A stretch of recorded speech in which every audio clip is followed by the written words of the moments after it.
Hai, Shalom, kembali saya Andre di acara Domestic Message pesan di hari Rabu. Apa kabarnya? Semoga sehat selalu. Saat ini saya berada di Claire Baking Shop and Supplies, tepatnya di lantai 2, di lantai tempat pembuatan baking class, pembuatan kue, khususnya untuk kelas NG2000 maupun kelas umum lainnya. Nah, minggu ini saya ingin menceritakan sesuatu tentang kepahitan saudara. Beberapa hari terakhir ketika saya membaca perundungan firman Tuhan, bagaimana kata kepahitan itu begitu kuat saudara. Dan Tuhan menunjukkan kepada saya bagaimana kepahitan itu sangat berbahaya dan bisa meracuni hati kita. Maka itu saya memberi judul, tema daripada Wednesday Message minggu ini adalah diracuni oleh kepahitan. Dan kita akan baca ayatnya di dalam Kisah Para Rasul pasal yang ke-8, ayat yang ke-23 saudara. Demikian firman Tuhan. Sebab kulihat bahwa hatimu telah seperti empedu yang pahit dan terjerat dalam kejahatan. Nah saudara, ayat ini seolah-olah berbicara bahwa hatimu seperti empedu yang pahit. Tapi saudara tahu kan di dalam bahasa Inggrisnya, di dalam banyak terjemahan bahasa Inggrisnya, dan salah satu saya akan bacakan di dalam New King James saudara, dikatakan demikian. For I see that you are poisoned by bitterness and bound by iniquity. Dikatakan di sini you are poisoned by bitterness, diracuni oleh kepahitan. Bahkan di NIV dikatakan full of bitterness. Nah saudara, sebelum lebih lanjut saya menjelaskan tentang kepahitan ini, mari kita mundur ke belakang untuk kita melihat konteks daripada kenapa ayat ini ditulis saudara. Nah saudara, di dalam Kisah Para Rasul pasal 8 ini, Filipus pergi ke suatu kota di Samaria. Dia menginjili banyak orang-orang di Samaria. Nah di kota itu terkenal ada seorang dukun saudara, seorang ahli sihir yang bernama Simon. Nah di sini dikatakan dia terkenal. Bahkan kalau saya baca ayatnya saudara, di dalam ayatnya ke 9 dan 10 dikatakan seorang yang bernama Simon telah sejak dahulu melakukan sihir di kota itu dan mentakjubkan rakyat Samaria serta berlagak seolah-olah ia seorang yang sangat penting. Bahkan di ayat yang ke-10 dikatakan semua orang besar kecil mengikuti dia dan berkata orang ini adalah kuasa Allah yang terkenal sebagai kuasa besar. Nah di ayat 10 ini dikatakan bagaimana semua orang, artinya apa saudara? Seluruh orang di kota itu percaya bahwa Simon itu adalah orang yang penuh dengan kuasa Allah dan sangat terkenal. Padahal kita tahu dia adalah seorang dukun saudara. Nah apa yang terjadi? Dia pergi ke salah satu KKR-nya daripada Filipus. Dan apa yang terjadi? Dia bertobat saudara.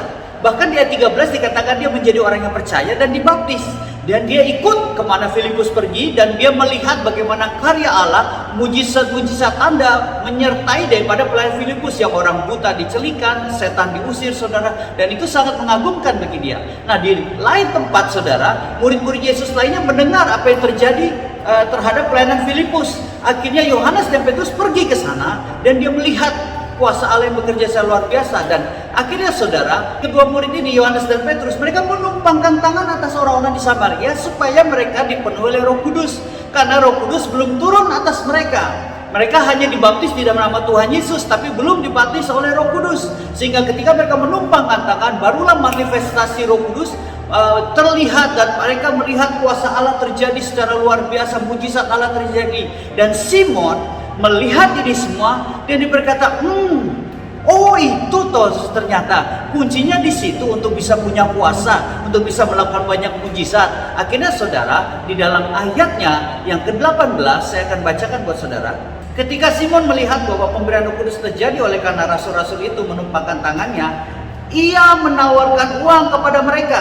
Ayat 19, serta berkata, berikanlah juga kepadaku kuasa itu, supaya jika aku menumpangkan tanganku di atas seseorang, ia boleh menerima Roh Kudus. Tapi lihat jawaban daripada Petrus saudara, luar biasa. Di ayat yang ke-20 dikatakan, binasalah engkau dengan hartamu.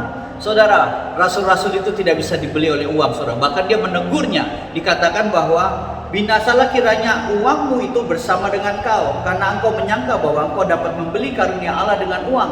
Tidak ada bagian atau hakmu dalam perkara ini, sebab hatimu tidak lurus di hadapan Allah. Nah ayat ini saudara, bagaimana Petrus mengekspos daripada hatinya daripada Simon.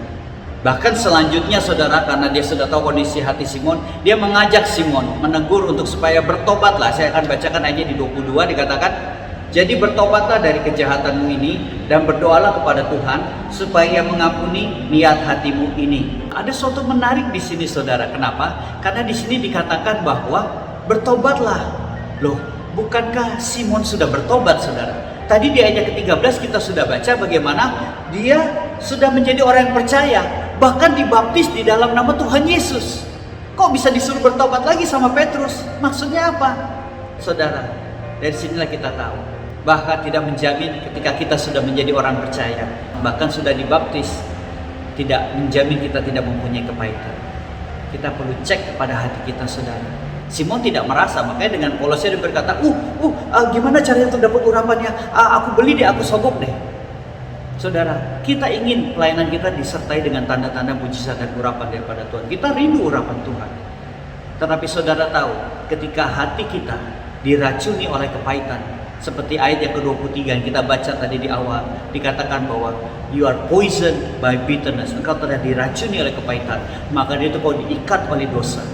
Sehingga apa, saudara, itu yang menghalangi pelayanan kita untuk berkembang, melayani pelayanan kita untuk semakin maju. Maka dari itu, saudara, kita lihat bagaimana Petrus tidak mengurapi, tidak menumpangkan tangan atas Simon supaya dia menjadi orang yang diurapi, karena dia tahu hatinya telah teracuni oleh kepahitan dan dia mau bertobat dulu, bersih dulu, baru setelah itu bisa pelayanan, saudara, dan disertai dengan tanda dan mujizat.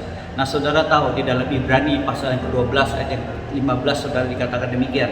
Jagalah supaya jangan ada seorang pun menjauhkan diri dari kasih karunia Allah, agar jangan tumbuh akar yang pahit, yang menimbulkan kerusuhan dan yang mencemarkan banyak orang. Nah, di Ibrani inilah, saudara, bagaimana ketika kepahitan itu dimulai, ketika kita mulai menjauh daripada kasih karunia Allah. Saudara, Tuhan penuh dengan kasih karunia, dan Tuhan adalah kasih karunia itu, saudara.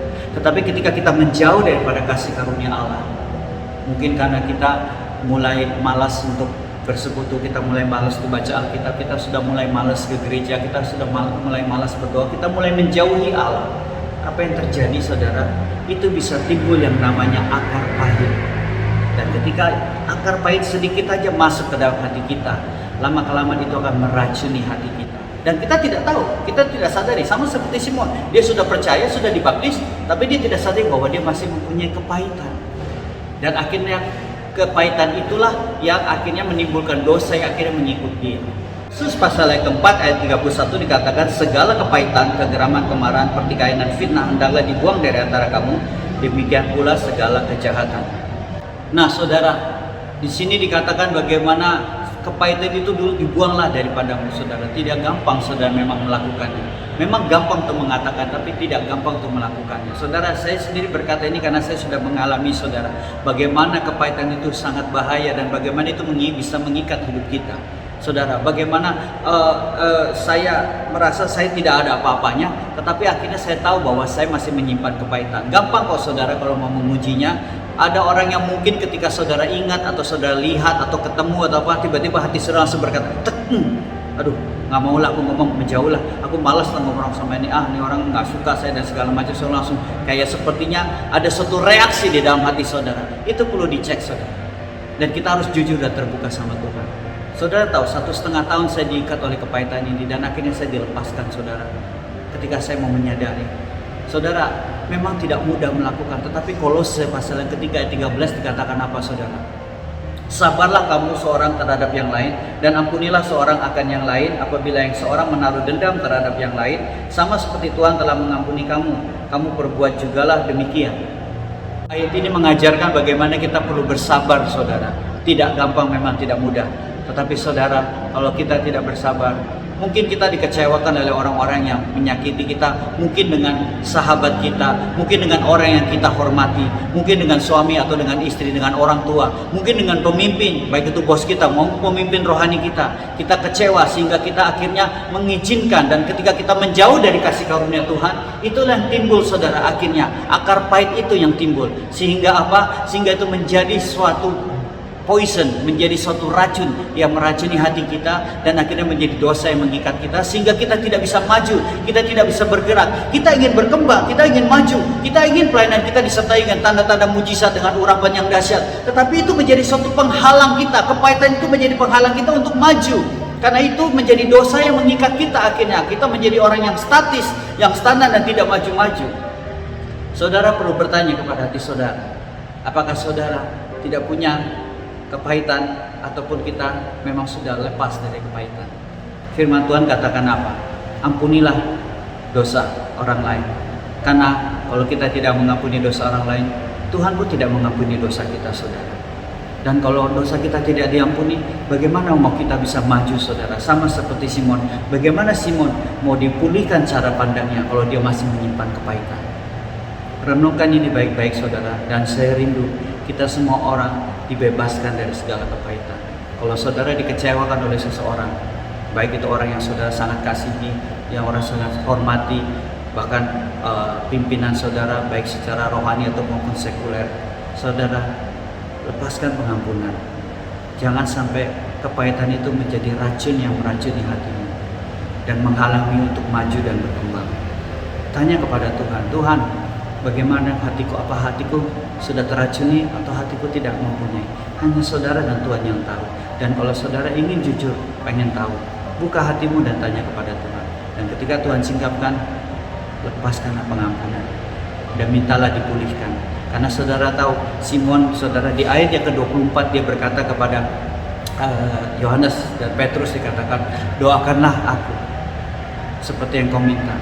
Dia pun tahu, saudara, dia minta didoakan. Saudara, semoga video singkat ini bisa menjadi berkat buat kita semua. Sampai jumpa di video selanjutnya. God bless you.